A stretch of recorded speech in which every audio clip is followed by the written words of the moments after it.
Hello bachcho, let us read the question. The question says a block of mass 10 kg is placed on a rough horizontal surface whose coefficient of friction is 0.5. If a horizontal force of 100 Newton is applied on it, then acceleration of the block will be, take g is equals to 10 meter per second square. A 10 meter per second square, B 5 meter per second square, C 15 meter per second square, D 0.5 meter per second square.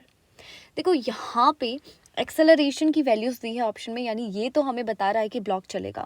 वैसे होता क्या है, जब तक जो है friction की value, या फिर हम कह सकते हैं जब तक अप्लाइड फोर्स की वैल्यू फ्रिक्शन फोर्स से ज़्यादा नहीं हो जाती तब तक ब्लॉक मूव नहीं करता. तो हमें चेक करना पड़ता है कि क्या अप्लाइड फोर्स फ्रिक्शनल फोर्स से ज़्यादा है या नहीं. अगर अप्लाइड फोर्स कम है तो फ्रिक्शन फोर्स अपने आप को अप्लाइड फोर्स में ही क्या कर लेता है, एडजस्ट कर लेता है. तो देखो हमें दिया गया है कि 10 kg का ब्लॉक जो है वो हॉरिजॉन्टल सरफेस में रखा गया है जिसके म्यू का वैल्यू दिया गया है 0.5.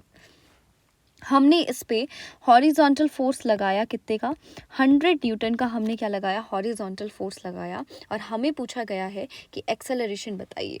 तो देखिए बेसिक फोर्स यहाँ पे लगाते हैं. सबसे पहले नीचे लगता है mg, ठीक है, दैट इज ग्रेविटी का force, that will be 10 multiplied by 10 is equals to 100. ठीक है, इसी को ऊपर बैलेंस कर रहा होगा नॉर्मल, तो नॉर्मल की वैल्यू मैं कह सकती हूँ mg के बराबर होगी, that is 100. Now as we know, as per the definition of friction, friction is coefficient multiplied by normal reaction. ठीक है, तो यहाँ पे जो फ्रिक्शन फोर्स होगा दैट विल बी, हमें म्यू का वैल्यू दिया गया है 0.5, जबकि नॉर्मल जो है क्या है, 100 है. तो फ्रिक्शनल फोर्स जो लग रहा होगा, जो मोशन को अपोज कर रहा होगा, वो कितने का लग रहा है, 50 न्यूटन का लग रहा है. राइट, यहाँ पे भी न्यूटन होगा. ठीक है, तो यहाँ पे मैं कह सकती हूँ इस तरफ, ठीक है, मोशन को अपोज करता हुआ 50 न्यूटन का फोर्स लग रहा है.